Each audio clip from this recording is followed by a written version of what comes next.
Hello and welcome to another update video about MATIC. MATIC, this is the weekly chart. Just want to show it to you because literally for the last couple of years, this chart has only been moving sideways. Not very exciting, a bit disappointing, or you could say rather massively disappointing.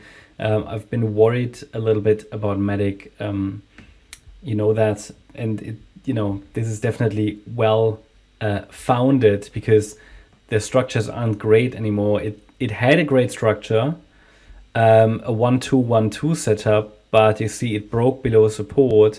So I take that off now, but that basically doesn't make it great really anymore. I mean, it's still a valid 1-2-1-2 setup, okay? So that's still valid. The invalidation point is here around 49 cents. It's a little bit below the red line actually, so I need to just shift that. Around 49 cents. And I mean, to trade a 1-2-1-2 setup with a possibly bullish outcome, it's quite easy to set the stop just below the invalidation point because we are so close to that invalidation point. It's actually a great spot for a long trade. But the problem, the flip side here is that if we come down so close to if we get so close to the invalidation point, it often eventually leads to failure. Yeah. It often eventually leads to failure because it broke support. Now, support, as you know, is not the same as invalidation. We talked about that, but it just means, if the price breaks below the 78.6 retracement, it often leads to failure. And it's not failed yet, it's not invalidated, and we have an alternative as well. But if we have to pick the alternative, I mean, that's a bit hopium, right? It's just because at the moment we can still call that a 1-2-1-2 setup. If it breaks below this, then it's a large wave 2, but it had the chance already to rally. I mean, you might remember we had a 1-2, I can remember 1-2-1-2. It could have taken off from here, it failed, okay?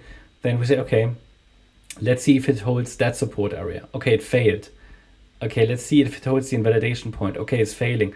So, I mean, at what point, it just needs to prove itself. We're at a point where I think it just needs to prove itself. It's worth to have a, let's say, healthy sense of skepticism here. We need to be skeptical about this bullish structure because, yeah, objectively, it's still holding above invalidation points and everything.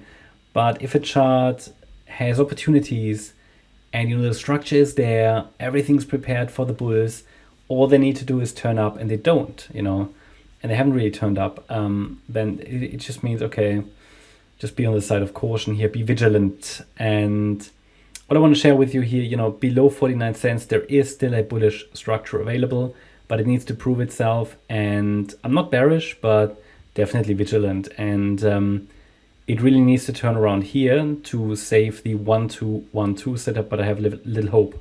Still watching for it though, but I need a first 5-wave move on the smaller time frame. Here you can see this pattern developing that developed from the September lows. We had a wave 1 to the upside, a wave 2 to the downside in a complex WXY structure, and it's very, very protracted, very extended. Down here, this still looks like a triangle pattern or something. We still haven't really broken out here. It's a sideways range, very weak. I've labeled it complete, right? Just because I can, if I want to, count this move down complete. But it now needs to prove itself. I mean, it's not, the yellow wave count shows what we need to see. I need a 5-wave move up where the 5th wave gets to 67.5 cents. Well, we are not there at the moment. Okay, we haven't seen it yet. So it's literally at best a 1-2 down here with a possible 3rd wave in the making, but it's just moving sideways. So I have little hope that this is actually what's unfolding. So what do we need to see? From a bullish point of view, I need to see an upside breakout out of that triangle, a breakout above the red line. The 3rd wave needs to reach 65 cents and the 5th wave 67.5. And then we can take it from there. Then we have a first confirmation that a low is in. Until then, further lows are easily possible. So once we see this 5-wave pattern, we have something to work with. Until then, yeah, just expect further choppy sideways action or maybe even declining prices. That's my update about MATIC. Hope you liked the update. If you did, please hit the like button, leave a comment and subscribe. And if you really like the content, then please check out the channel membership. Also, make sure that you follow us on Instagram and Twitter for additional content. Thanks a lot for watching. Bye-bye.